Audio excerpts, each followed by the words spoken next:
Welcome to Pretty Entrepreneurs. This is the series that pulls back that curtain on small business ownership, but from a woman's perspective. And this isn't about polished success stories or overnight wins. It's truly about the grit, the late nights, and that messy middle where dreams are often fought for and won. I'm Alicia Polk, founder and CEO of Hustle on Sunday. And in Hustle on Sunday, I believe that true success is crafted through prayer and faithful obedience to the unique gifts that God has given us all. It's a journey through struggles, through doubts and triumphs, but pretty entrepreneurs, we are not just building businesses over here. We're building a lifelong sisterhood which is grounded in love, peace, support, and a shared purpose. If you have a story worth sharing and you want to promote your business, I'm currently accepting additional pretty entrepreneurs to join the tribe. So head to the website that you see on your screen or just contact me directly at info@hustleonsunday.com. And let's build something pretty together. Today I have with me Terri Shields, and she's the CEO and founder of Jada House International. Hi, Terri. Hi, Alicia. How are you? You pretty entrepreneur, Good. you? I appreciate you having me on. Absolutely. This is an honor, but I am Elder Terri Shields, Jada House International, and I started 2014, but I started Wow. because I got diagnosed with lupus in 2008, I believe. Okay. And 2012, I experienced congestive heart failure. I suffered with that. But first, my kidney was shutting down. Then they fixed that. And then, well, I'll say God fixed that. And then I stayed in the hospital for maybe, I don't know, 4 or 5, maybe 2 weeks. I stayed in the hospital. And then I stayed in a comatose state for 4 days. And then they moved me to a room. And Wow. as I was there, I had a lot to reflect on, right? Not saying my life was going downhill, but I was working, I was going to school, I was doing all the right things. But I think God wanted more from me. So, not saying He allows stuff to happen. He didn't make it, He allows it to happen. It gave me a chance to think, what do you want to do with your life? Like, time is of the essence. What do you want to do? So I thought about bringing some women together in my house, cooking some meals, discussing our challenges, whether it was children of gun violence, whether it was chronic illness, whatever it was, we can be real because the Hmm. church that I belonged to back in the day, it was superficial when us women got together, talking about what their aspires is as far as finishing school or opening up a business or different things of that nature. But I had a grandson that was incarcerated. I wanted to talk about that. Yeah. So that's where I said, I'm gonna do something in my house where we could sit down, we could talk, we can worship, fellowship. And Hmm. that's what I did in 2012. And like I said, I believe God gave me a third chance because my other chances I could have been away for a long time. But Mm. I started in my home and I had custody of my grandchildren. So they asked me, they call me Nan. Nan, would you do something like this for us? Like, have squirrels together and we could talk about different things. Because they Yeah. sat us down here cackling like hens and eating and fellowship. And we was having a good time. And they're like, we want to do something like that. So I was like, all right. And in the meantime, I had a full-time job. So Monday nights were us women getting in my living room, sitting and talking, having a good time, eating after that, fellowshipping. And then Thursday night was like a teen night where the girls came and my granddaughters would get their friends to come and we would talk about different goals and aspirations Wow. that they wanted to do and school and stuff like that. And the gun violence that happens in the community, how they felt about it. And some of Mhm. their friends or loved ones they lost to gun violence. So we would talk about those types of things. And we didn't have a 501c, so I was going broke, buying food and paper products and all that kind of stuff, and using my credit card till it maxed out, and just a whole bunch of craziness. 2016, we filed for the 501c3 and we got it the same year, right? Because Wow. I understand it takes a while for it to come back, but ours That's a came back blessing. quickly. It Yeah. was, Yeah. it was. So tell And me, so you started funding, was it called Jada House International at that time, or were you it just, was. And the okay. international piece, I want to say this, international piece is not, we're not internationally known right now, Okay. right? But it's like adopting the love and the servanthood in the communities, internationally Hmm. showing love and showing Hmm. servanthood and respecting people. The Jada are my oldest grandchildren's initial. Okay. I was going to ask you that. What are their names? You have to tell us. Jack here is J, Andre is A, Delrico Denasia Deshay is D, Oh, I love it. and Abram is A. So That is I was cute. doing that work and I just came up with that. And then international, like I said, I don't know where God's taking me at, but I just put it on there. But like I said, it's like kind of like contagious to adopt the servanthood, the love, Yeah. just Yeah. treating people right, right? But 2017, Heinz Endowment came to Hazelwood. They did a pilot. They offered us a $25,000 mini grant, and they would help us write the grant. Okay. And they wanted us to merge to with similarities, like so the pot can be bigger for everybody. Mm-hmm. I didn't want to merge. I said, I think my program is unique. And so they said, It well, is. what's so unique about your program? And I told them we serve and we do this in my house and all that. Nice. They were like, it's pretty unique. And so we got our first $25,000 in 2017. And then we moved out Yay. of my house. We was in my house for 4 years. I You're mean, doing good though. That's awesome. I mean, so where are you at now from 2014 to now? So much has evolved with Jada House International. So tell me, absolutely. tell me where you're at now. Right now, we're on the verge of getting our own space here Oh, down in yay. Leeds, 4944 Second Avenue. Okay. And that's in Pittsburgh, PA? And yes, that's in Hazelwood, Okay. 15207. Okay. And we're looking for funding, of course, because I'm sort of kind of I like things a certain way. So I want painting and new ceilings and all that good stuff. Yeah. So I'm trying to get Avenues of Hope, get some money from the URA and some other funding to help us with renovation. And I'm trying to look for some state funding as well, as soon as I find a state grant writer. Right now we're doing all kind of programs. We just started off with, like I said, in my house, the two programs. Now we do a kinship program, grandparents raising grandchildren. We do a seniors going strong program, talks about workshop, seniors going Mhm. strong workshop that talks about dementia, Alzheimer, cognitive thinking, brain aging, all those different things and caregivers can come too, because Okay. I took care of my dad the last 3 years of his life and he had dementia. I didn't understand it. Now I understand that they don't even understand it when their brain just shifts and just Hmm. goes to a place where they just don't remember anything or they'll Yeah. repeat over and over again. Yeah. So I figure I had got some money from the Pittsburgh Foundation. So that's where the Seniors Going Strong came about. And we've been doing workshops. We did one at the Teenie Harris Center over on the Hill, and we did one in East Liberty at the UPMC Neighborhood Health Center, and we did a few in Hazelwood. And the kinship program with the grandparents raising grandchildren is because I Mm. mentioned here, I raised three of my grandchildren. Wow. So that is that's a situation where you're not ready, prepared for. Unexpected kids show up. Hmm. They changed my life to the better because the things that I thought I wanted to do, I didn't do because I Mm. had a grandma, right? Okay.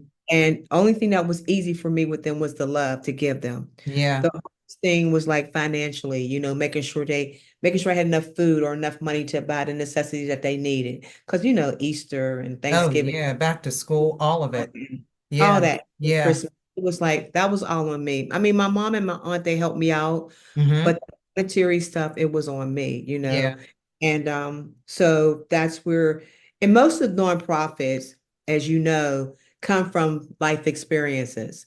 We do something in life and like, no, I'm gonna change that so other people don't have to go through that, Yep. or other people don't have to deal with Yep. X, Y, and Z. So that's where the kinship, and I want to say shout out to CSP, Center for Shared Awesome. Prosperity, which is a part of CMU, and Yeah. they helped me with the budget and they helped me with the committee. They helped me write the proposal and Awesome. we got the budget for the kinship program, which started. We're on our second cohort, and tomorrow's our last. I mean, not tomorrow, next Wednesday Okay. cohort or for our second one. Then we'll start our third one in September. That's amazing. So it's beautiful, it's eventful, it's nurturing, but I'm sure you saw a lot over the last 10 years that wasn't so pretty. Can you tell us about the not so pretty sides of being a female entrepreneur and doing all of this work? Because we don't see the blood, sweat, and tears that go into it. You make it look good, though. Thanks. God makes it look good because Amen. for me, I don't know, but the downside of it is that unfortunately you didn't get it this time. Or are you a Mm, 501c3 and you're not in the beginning because you don't understand what a 501c3 is? mm-hmm. And I didn't get it because I got a lot of no's. a lot of no's because I would say, well, I Wow. would ask certain people or certain politicians, do you have money so we can do our Christmas, or do you have money so we can do Hmm. our bag giveaway? And they were like, are you a 501c3? And I'm like, no. And they're like, well, we really can't help you, but I can give you $25 or I can give you $50. And I'm like, okay. Wow. And I was appreciative toward it, but it Hmm. was like, okay, so and that's when I start, investigating, starting to see, how can I obtain that license to prove yourself a lot, you Yeah. know, because when I started, I was working a job, I was going to school and, running a business by myself, Wow. right? For 9 years, like, and there was crying times, like Mm. when am I going to get this breakthrough? Because I'm tired. Like, but something in me persevered, to keep going and keep going and keep Hmm. going. I'm sort of kind of reaping the benefits of the fruits of my labor now, but Okay. back then it was not a pretty picture. Like I said, especially for the unfortunately, we can't give you this right now, Yeah. Yeah. or we want you to like there was funders. That's another piece. I'm glad you asked that question because Yeah. funders they give you we put like goals that we're going to do on the proposals, right? Hmm. Eventually we'll quit our job. Eventually we'll get a staff. Not Hmm. next week, not next month. Wow. That eventually, and they expect it to happen because I had program officers come to me and said, well, you said on your proposal that you was going to put your job, do this full time. And I'm thinking to myself, are they serious? Like, really? Like, Wow. then they start you off on programming money. Okay. What does that mean for people who don't understand? What's programming Okay, money? programming money is the programs you create. Okay. Like if you like our kinship program, that's Okay. programming money takes care of all the supplies and helps with a little bit of salary, helps with maybe a little bit of paying the rent, but it's just programming money. We need operational money. Ah. Operational money helps us to take care of the whole operation as a Mm-hmm. whole, Mm-hmm. right? To take care, again, salaries, to take care of multiple programs, not just the one program that you propose to take care of. Yeah. And then you have to start off small because they don't know you, right? Or at least I started off small and then I worked my way up to the bigger Okay. amount I asked for. Yeah. But I don't know how funders kind of think. I can see in the beginning programming money, like maybe 1, 2 years. But Yeah. after you get 5 years in, I think it's time to say, okay, this girl got something here, or this guy or whoever, this organization Mm-hmm. has something here. Let's help her to grow. Let's help her to get staff. Let's help her to get, as long as you write the proposal, let's help her to get a salary. Let's help her to get a building. Let's Mm-hmm. help her keep the staff. Let's help her keep the building. And they said, we don't fund every year. We just fund once a year or something so that other organizations can get a chance to get funding. And I'm like, really? But, it is what it is. I have no say so over how they regulate things. But what I do Yeah. is I create relationships. That's awesome. I was going to ask you, what's your secret sauce, or what advice could you give someone else who's suffering with the same challenges that Jada House International suffered with in terms of finding funders and things like that? But your secret sauce is relationship building because everybody loves you, Miss Terri. Miss Terri, Elder Terri. I mean, it's just like, I mean, it's always such accolades when your name is dropped in a room, just so you know. I don't know if you know that, but it's the truth. And people are really enamored by your strength, by your tenacity, by your story, right? I saw your write up, the article that you shared with me, which was just, I mean, phenomenal. But your secret sauce is creating those relationships. How do you do it? What do you do? Do you just go in a room and, it's a gift, but share if you can with us. No, a small story. We sat down with a program officer that works for Jake, and she told us to ask for programming money. I mean, yeah, programming money. And so I told my story, and she said, I think you should ask for this, ask for that. So Jake sends me an email and says, I want to talk to you.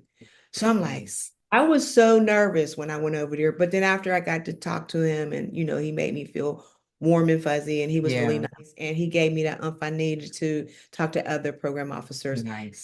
And Michelle Figler is another inspiration in my life, and she used to work for the Mm, Hines Foundation, and now she's on my board, but she works for the Birmingham Foundation.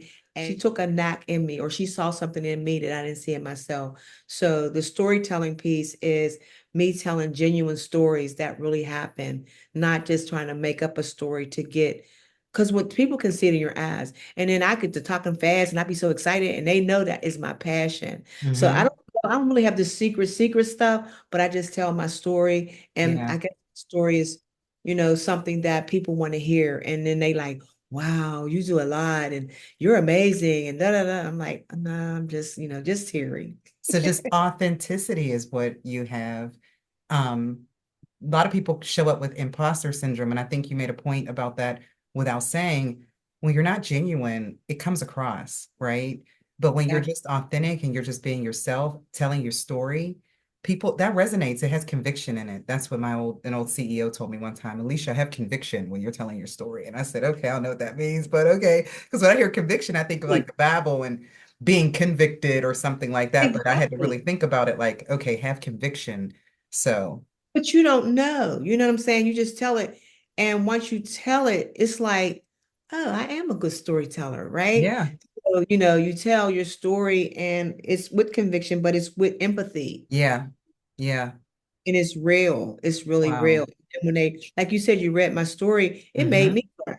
Even Yeah, though I wrote it, the guy put it together. Like he yeah, put, and I was like, you did a great job. You made me yeah. What you say, pat on the back? No, that was awesome. And I agree with you. You are a good storyteller, by the way.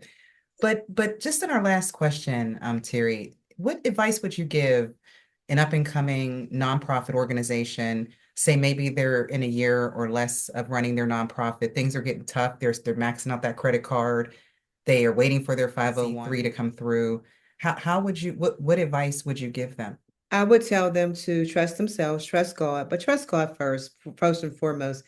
I and don't be afraid to hear the word no, Mm. because I did I was in a Yeah, we, competition competing with each other because they chose us to go up for this award. wow. And at first I was like, I'm not doing that.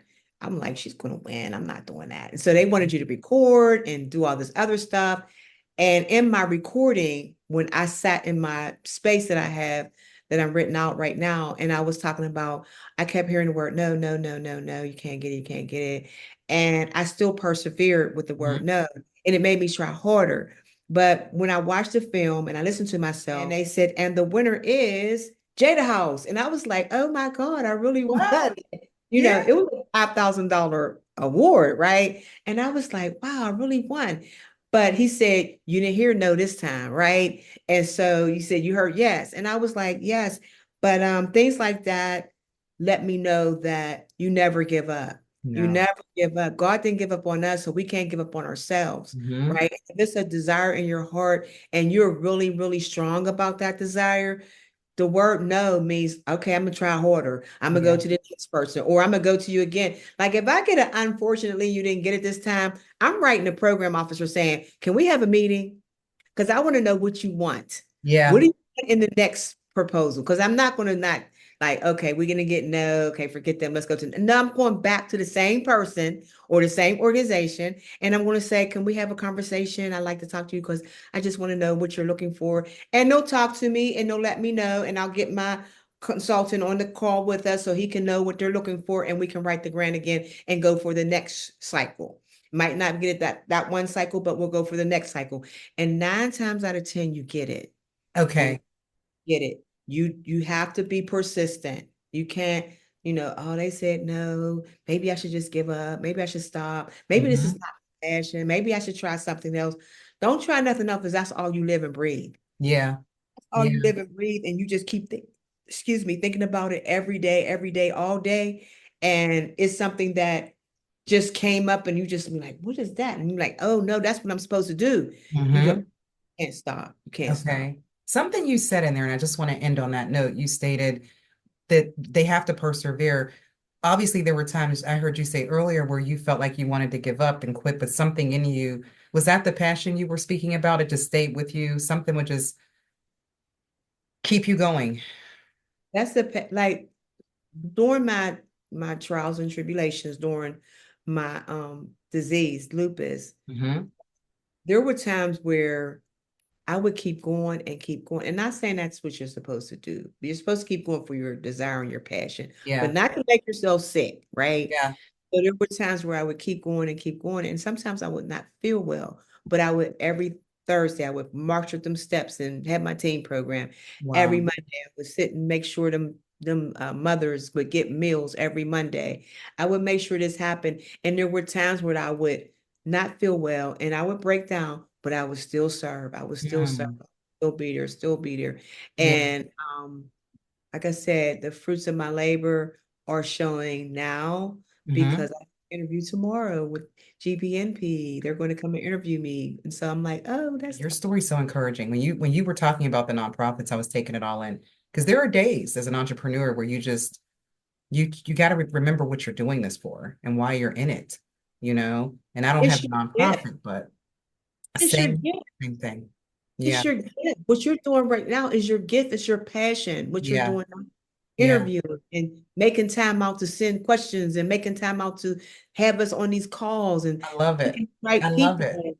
and selecting the people that you feel like, or I think I bombarded you. Like, I want to be on it. No, I was excited to have you. Oh my goodness, I was so excited. And I wish more women would come on. So I'm hoping that I hope they through do. these interviews, they'll see that, it's just nice to get your story out. You don't know who's watching and who you're Never. encouraging. You don't know who that 14-year-old or that 30-year-old or that 70-year-old. It's like, Absolutely. hey, that I can do that. That can be me. So what should people know, Miss Terry, in terms of reaching out to you if they Terri at jadahouseinternational.com. okay, And if you reach out, there's always a registration on our website where you can okay, register for the kinship program. okay. And and then at the end of the program, when they graduate, they get $100 gift card. Nice. Oh, Brandy, and get a long stem purple rose, I and they love get that. a certificate. You Yeah. know, so Yeah. we try to make it nice. And if they can't, if it's they have a hard time, like with the bus or with the gas, well, Uh-huh. if they ask, we'll give you a gas card, Nice. or we'll give you bus tickets or Okay. a connect card So to you're get on. making it accessible, which is Yeah, amazing. Yeah. exactly. Yeah. We don't want you Access to is miss so out. important. It is important, Yeah. especially your stress level. Yeah. No, I Girl, appreciate it. kids. I do. You are so amazing, Terry. Thank you so much for coming on and talking to us today. Your Thank you. story is awesome and the world should hear it. I told you that before, but I think the world should hear it. But I appreciate you. No, Thank you. I appreciate you. Thank you for having me. Thank you. Have a good night. You too. Bye. So, as we close today's conversation, remember entrepreneurship isn't always pretty, but it is always worth it. That courage to keep going, the sisterhood we're building, oh, and the businesses we've created are living proof that when women collide with their God given purposes and we come together, we're completely unstoppable. So, thank you for joining me on Pretty Entrepreneurs. For more unfiltered stories, resources, or if you yourself are ready to share your own journey, visit the link on your screen to learn more about becoming part of the Pretty Entrepreneurship series. Behind every successful business lies a story of hustle, heart, and sisterhood. We'll see you next time.